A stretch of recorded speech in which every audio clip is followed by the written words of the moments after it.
네, 2부로 이어가도록 하겠습니다. 오늘장 랭킹5로 포문 열도록 할게요. 오늘은 비전경제연구소 김태성 이사와 관련된 이야기들 나눠보도록 하겠습니다. 이사님 어서 오십시오. 안녕하세요. 네, 안녕하세요. 시장 전반에 대한 고민이 깊어지는 그 자리입니다. 어떤 키워드가 올라와 있을지 먼저 화면으로 정리해보고 추가적인 이야기 나눠가도록 할게요. 자, 가장 아래쪽부터 열어보도록 하겠습니다. 배합 사료값 인하 소식이 나왔는데요. 이쪽 어떤 영향을 받게 되는 걸까요? 일단 지수 대비 강합니다. 5위 사료주입니다. 자, 중국에서는 물류난 심화되고 있다라고 하고 쿠팡은 물류 사업을 확대한다라고 하는데요. 이런 분위기 속에 어떻게 향후 움직임 예측해 볼 수 있을까요? 물류 관련주 4위입니다. 대형마트 의무 휴업 규제 완화될까요? 전국적으로 확산될까요? 키워드는 소비인데요. 3위에 올라와 있죠. 소비주입니다. 자, 경기 침체에 대한 우려가 깊습니다. 수출 모멘텀 안고 있어서 여기는 실적 그래도 확보된 편인데요. 그리고 경기 방어주 성격까지 갖고 있죠. 2위 방산주입니다. 계속되는 공포감이죠. 경기 침체에 대한 우려 속에 계속된 우울한 그 분위기 이어가고 있습니다. 지수도 지금 침묵, 경기 민감주도 침묵. 어떻게 할지 추가적인 이야기 저희 들어보도록 할게요. 먼저 이사님, 저희 경기 민감주가 전반적으로 부진한 그런 상황에서도 리오프닝 소비에 대한 모멘텀은 남아있다라고 봐야 될지 이 부분이 좀 헷갈려서요. 3위에 올라와 있는 소비주 보도록 할게요.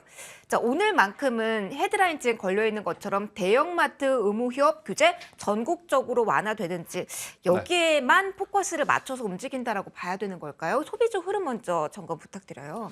네, 일단 우리나라 시장에 소비주들 대표적으로 보면 유통, 물류, 그리고 리오프닝과 관련해서 이제 화장품까지도 영역을 좀 확대해 볼 수 있을 것 같은데, 사실 굉장히 좋지 못한 상황이 지금 계속 연출이 되고 있습니다. 이제 중국 같은 경우에는 코로나 완화 정책으로 인해서 리오프닝 관련주들이 계속해서 수혜를 받을 수 있다라는 의견들이 좀 나오고 있지만 사실은 그동안에 관련 종목군들의 주가의 조정폭을 생각을 해보면 반등이 나와야 할 타이밍에 지금 반등이 나오는, 그러니까 우리가 흔히 알고 있는 기술적 반등이 지금 나오고 있는 그러한 구간이다라고 좀 보시면 될 것 같고요.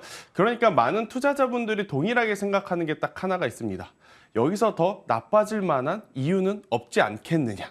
너무 최악을 진행하고 있었기 때문에. 아무래도 이제 이 심리적으로 그리고 재무적으로도 굉장히 좋지 못한 그 구간을 지나가고 있다 보니까 오히려 현재 가격이 조금은 낮은 가격에 살 수 있는 기회가 아닐까라는 투심이 좀 붙어주면서 사실은 소비 유통 그리고 이제 리오프닝 관련주들이 굉장히 최근에 반발력이 굉장히 강했는데, 문제는 역설적으로 생각을 해봤을 때 나빠질 것도 없지만 좋아질 만한 마땅한 이슈도 사실은 크게 없다라고 좀 보시면 될 것 같아요.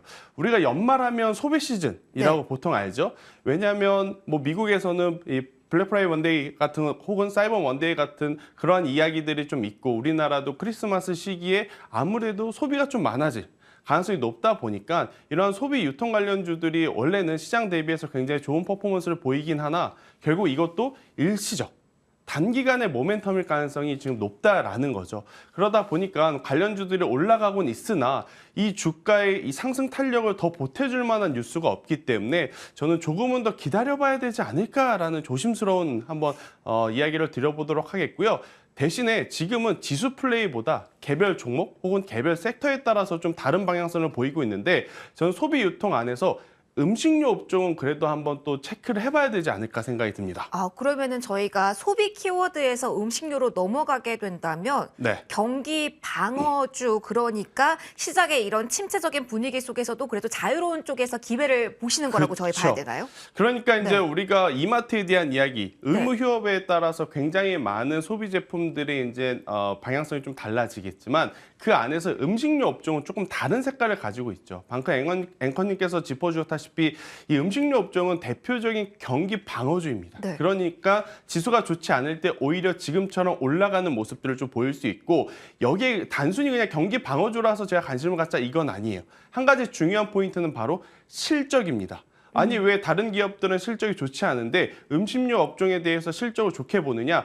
바로 올해 상반기에 판가 인상을 한 부분이 내년에 굉장히 긍정적으로 영향을 미칠 가능성이 높습니다. 왜 그러느냐면 올해 상반기에 판가 인상을 한 이유가 뭐죠? 러시아 우크라이나 전쟁이 발발하면서 굉장히 많은 원자재 가격이 뛰었어요. 네. 그 원자재 가격을 빠르게 대응하기 위해서 판가 인상을 했는데 다행스럽게도 대다수의 원자재들이 지금 하향 안정화가 됩니다.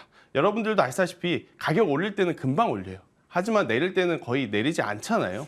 안 내린다고 봐야죠. 그렇죠. 안 내린다고 봐야 되잖아요. 네. 그렇기 때문에 올해 이 판가 인상한 부분이 내년에 원자재 가격이 낮아지면 낮아질수록 음식료 업종은 오히려 마진율에서 굉장히 좋은 이윤을 또 취해갈 수 있기 때문에 저는 굉장히 많은 소비 유통 관련주들이 있겠습니다만 그 안에서 음식료 업종들을 좀 체크를 해봐야 되지 않을까라는 의견을 한번 들어보도록 하겠습니다. 그러면은 음식료도 저희 조금 넓게 포진이 되어 있어서 특별히 관심 있게 보고 계신 종목이 있으면 좀 찝어주시면 도움이 많이 되실 것 같아요. 일단 뭐 우리나라 음식료 업계 하면 농심도 있을 것 같고 네. 오리온도 있을 수 있을 것 같고 또 올해 이제 많이 거론되는 뭐 삼양식품 이러한 기업들도 있을 것 같은데 저는 우선은 초코파이로 가장 유명한 오리온이요? 오리온 쪽에 한 표를 좀 던져야 되지 않을까라는 생각이 듭니다. 왜냐하면 지금 오리온 같은 경우에는 국내에서도 당연히 매출이 지금 빠르게 잘 나오고 있어요. 네. 근데 이제 국내에서보다 당연히 더 중요한 것은 해외에서의 매출의 빈도 그리고 해외에서의 매출의 성장성 혹은 회복력 이게 이제 중요한데 여러분들도 아시다시피 지금 중국이 회복하고 있잖아요. 네. 그렇기 때문에 이제 중국발 모멘텀을 가지고 있고 또 이제 베트남에서도 굉장히 좋은 성과를 내고 있는 기업이 음식료 업종에서는 지금 오리온이기 때문에 저는 오리온 현재 위치에서도 우리가 한번 공략해보는 것도 나쁘지는 않다. 대신에 음식료 업종 같은 경우에는 사실 당일의 변동성이 그렇게 큰 종목은 아니에요. 무거운 종목이죠. 그렇죠. 그러니까 포트를 딱 보고 내 포트에 너무나 경기 민감주 종목만 많으시다. 한 분들은 저는 이 오리온과 같은 기업 포트에 편입을 해도 괜찮다라고 생각이 들지만 만약 포트 내에 농심을 가지고 있다거나 아니면 뭐 삼양식품을 가지고 있다거나 아니면 경기 방어주의 대표 종목이라고 볼 수 있는 통신주들을 갖고 계시다라고 한다면 저는 굳이 포트를 좀 늘릴 필요는 없지 않을까라는 의견까지 한번 드려보도록 하겠습니다. 알겠습니다. 경기 방어주 비중이 포트 전체에서 많지 않다면 고려를 해보자라는 말씀을 해주셨어요. 그러면 저희 경기 방어주 성격의 방산주 2위에 올라와 있거든요. 좀 비교 우위도 저희 점검을 해야 될 것 같으니까 이어서 체크 받아보도록 할게요. 결국은 실적이라는 키워드를 역시 안고 있다라고 봐야 될까요? 방산하면요, 사실 올 초부터였던 것 같습니다. 수출 모멘텀 많고 움직이기 시작을 했는데 뭐 정책적 기대? 있습니다. 그런데 뭐 최근 탄력이 이전과는 좀 비교할 수 없어서 어떤 매력으로 봐야 되는지 그리고 앞서 음식료 이야기해 주면서 방어 성격을 이야기해 주셨는데 좀 비교 우위 좀 분석도 같이 부탁드릴게요. 네, 사실 이제 방산주를 저의 개인적인 의견으로는 경기 방어주로 뽑기에는 조금 그래요.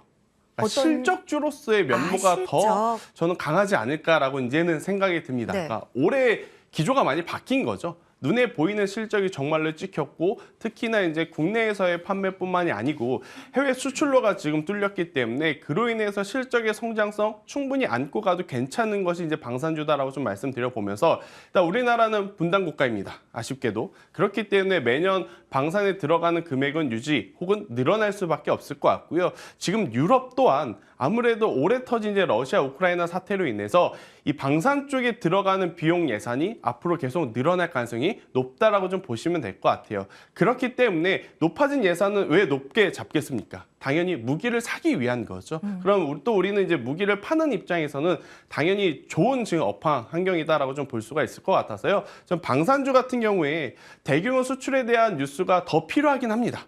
네, 지금 가지고는 안 돼요. 지금 대규모 수출에 대한 기대감을 상당 부분 주가가 반영한 상태라고 저희 봐야 되나요? 그렇죠. 왜냐하면 우리가 이제 알고 있는 내용 그 이상, 뭐 폴란드에서 얼마의 수주를 했다 이런 것들은 이미 시장에 투자한 투자자분들이 다 알고 계신 뉴스예요. 그러니까 이것 이상의 새로운 퍼포먼스가 나오게 된다라고 한다면 저는 충분히 방산주들 여기서 더 올라갈 가능성이 굉장히 높다라고 생각을 하고 있는데 제가 오늘 공략주로 방산주 중에서 하나를 가지고 나왔거든요.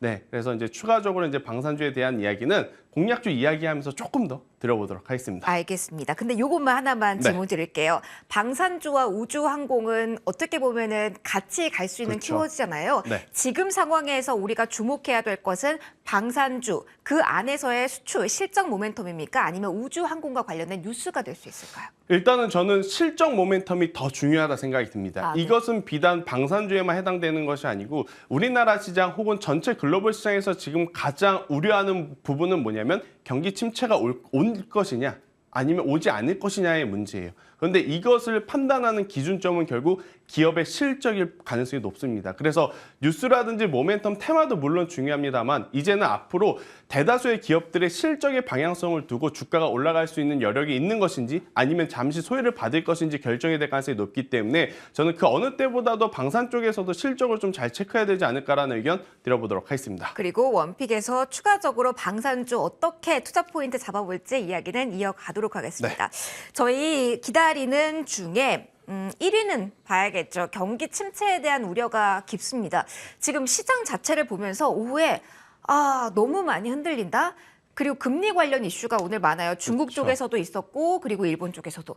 이런 와중에 전반적으로 아시아 주식시장에 흘러내리고 있어요. 중국은 동결, 그리고 일본 쪽에서의 움직임은 저희가 예상했던 방향과 좀 달라서 당황스러운 측면이 있거든요. 그래서 시장 매크로 측면에서도 그렇고 그리고 여러 가지로 고민거리가 많습니다. 키워드는 아래 공포, 네. 리세션입니다. 여전히 침묵하고 있는 이 상황을 저희 어떻게 봐야 될까요? 희망 말고 냉철하게 판단해 주시죠. 일단 우리가 지난주에 가장 기대했던 것은 아무래도 이 PMI 지수 혹은 CPI 지수 그리고 FOMC 회의 이후에 산타 랠리를 좀 많이 기대를 했습니다. 맞아요. 그의 마지막 퍼즐이라고 제가 표현을 좀 드리고 싶은데 그게 바로 이제 FOMC 회의 결과였을 것 같아요. 일단 우리가 FOMC 회의 같은 경우에는 0.75에서 0.50으로 이 변동폭은 좀 줄긴 줄었습니다. 하지만 연준에서 추가적으로 발언을 한 게 문제가 됐죠. 내년 최고 상단은 5% 계속 유지할 것이다. 그러다 보니까 지금 당장 금리 인상 폭은 줄었지만 횟수가 조금 더 늘어날 가능성도 있지 않겠느냐라는 이제 투자 심리가 반영이 되면서 특히나 나스닥 지수의 조정의 폭이 굉장히 강했어요. 나스닥이 이제 조정을 받았다는 건 우리나라 기준으로 봤을 때 성장주, 특히 반도체 IT 기업들이 아무래도 실망 매도 물량이 지금 나올 수밖에 없는 상황이다라고 좀 보시면 될 것 같아요. 그러다 보니 금리 인상 혹은 인플레이션 압박에 따라서 우리나라 시장 같은 경우에는 지금 전체적으로 경기 민감주들의 지금 낙폭이 두드러진 상황.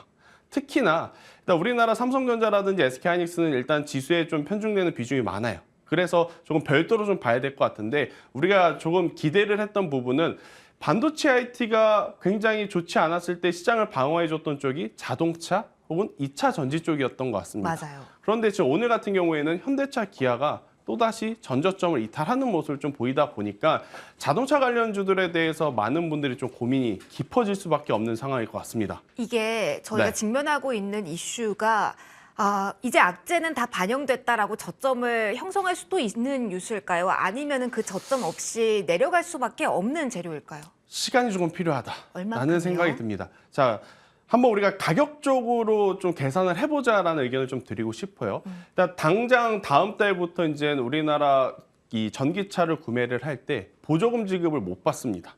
그러면 미국 내에서 생산되는 A라는 제품을 살 때와 우리나라 B 제품을 살 때 가격 차이가 원화 기준으로 약 1,000만 원이라는 금액의 차이가 난다 그래요. 상당히 많이 나는 많이 거네요. 나죠. 네. 근데 이제 이 부분이 경기가 좋을 때는 그래 괜찮아 이 정도라도 디자인이 괜찮고 성능이 좋으면 사야지라는 이제 투자 심리가 소비 심리가 좀 있을 수 있는데 지금 전체적으로 고용 시장에 대한 불안감 그리고 경기 침체에 대한 불안감이 있다 보니까 이러한 부분도 지금 현대차라든지 기아 같은 경우에는 불확실성 혹은 악재로 좀 작용이 될 요소가 좀 높다라는 생각이 듭니다. 그렇기 때문에 일시적으로는 저는 이 단기적인 반발세가 나오기에는 조금 힘이 들 가능성이 높다라고 생각이 들어요. 하지만 어차피 이 부분은 시간이 지나면 우리나라 기업들도 이제 공장 증설을 분명히 할 거고요. 그로 인해서 정상화가 되었을 때는 충분히 회복 가능하다라는 생각이 들어서 접근하는 것에는 저는 괜찮다라고 생각이 듭니다. 그런데 접근 방법에 대해서 좀 심각하게 고민을 좀 해볼 필요가 있어요.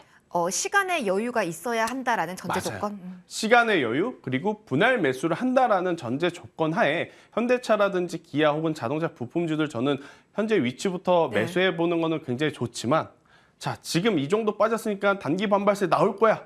지금 다 사야지. 이것은 정말 위험할 수 있다라는 의견 한번 드려보도록 하겠습니다. 그러면 지금 시장 상황에서 버텨준 게 자동차 2차 전지라는 말씀을 해주셨는데 2차 전지 시원하게 오르는 건 절대 아닙니다. 그런데 그럼에도 빨간불이 LG 에너지 솔루션 살짝 나오고 있고 이런 관점에서 봤을 때 2차 전지만큼은 그래도 하반 경직성을 확보해 나가고 있는 구간이다라고 볼 수 있을까요?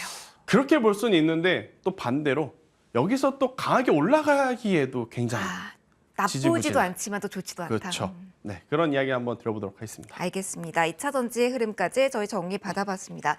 자, 이제 원픽 가야 될 시간인 것 같네요. 랭킹5 여러 가지 이슈들 이야기해봤습니다. 이사님, 원픽은 아까 방산 섹터에서 나왔다라고 네. 말씀해 주셨습니다. 종목들이 워낙 많아서 대형주, 중소형주 그 안에서 종목들 궁금합니다. 종목명 먼저 공개해 주시죠. 일단 제가 오늘 가지고 온 종목은 하나 에어로스페이스를 오, 가지고 나왔습니다.